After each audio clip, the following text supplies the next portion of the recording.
Қайырлы күн, құрметті әріптестер. Бұл бейнеде мен сіздерді дода интерактивті функциясымен таныстырамын. Бөлімге өтеміз. Тақырыпты жазамыз.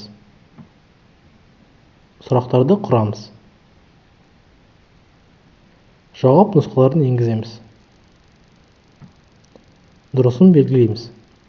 Сондай-ақ, кеңейтілген нұсқада осы сұраққа бөлінетін уақытты орнатуға, сурет қоюға және дұрыс шешімге түсініктеме қосуға болады. Оң жақтағы панельде өткізу тілін және қосымша баптауларды таңдауға болады. Дода бастау батырмасын басқанда экранда QR-код пайда болады. Оны сканерлеу арқылы оқушылар өз есімдері мен ойынға қосылады.